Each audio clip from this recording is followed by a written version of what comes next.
मुंबईत सेना भाजपच्या नगरसेवकांची गटनोंदणी पुन्हा हुकली। विरोधकांना कोणत्याही समितीवर संधी न मिळावी यासाठी रणनीती। गटनोंदणीच न झाल्यानं महापौर निवड लांबण्याची शक्यता।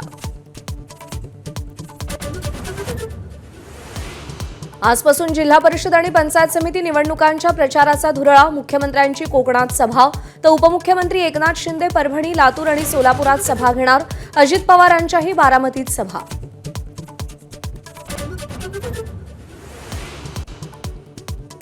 मुंबईत राज ठाकरेंनी मनसे नेत्यांची बैठक बोलावली। महापालिका लढलेले सगळे 52 उमेदवार उपस्थित राहणार। मुंबईतील पराभवाबाबत चर्चा करणार असल्याची माहिती।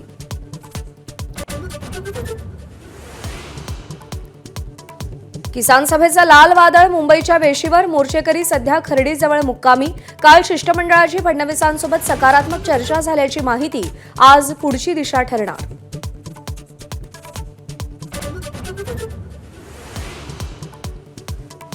भंडाऱ्यातल्या भीममेळ्यात अंजली भारती या महिलेकडून मुख्यमंत्र्यांच्या पत्नीबाबत किळसवाणं आणि आक्षेपार्ह वक्तव्य। अंजली भारती विरोधात तक्रार दाखल तर आयोजकांवरही गुन्हा दाखल।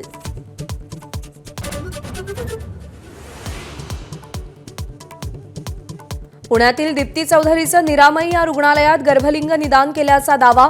मुलगी असल्यानं गर्भपातासाठी सासरच्या मंडळींनी दबाव टाकल्याचा आरोप। रुग्णालयावर कारवाई होणार का, सवाल उपस्थित।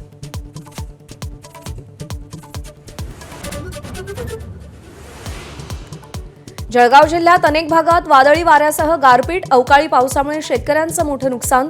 पंचनामा करून आर्थिक मदत जाहीर करण्याची मागणी।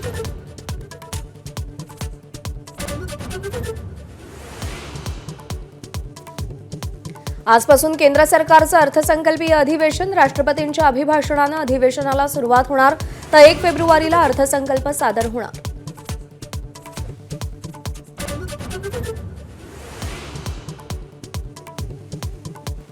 लोकप्रिय गायक अरिजित सिंगची संगीत क्षेत्रातून निवृत्तीची घोषणा।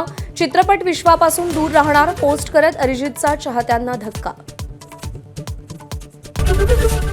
एबीपी माझा, उघडा डोळे बघा नीट।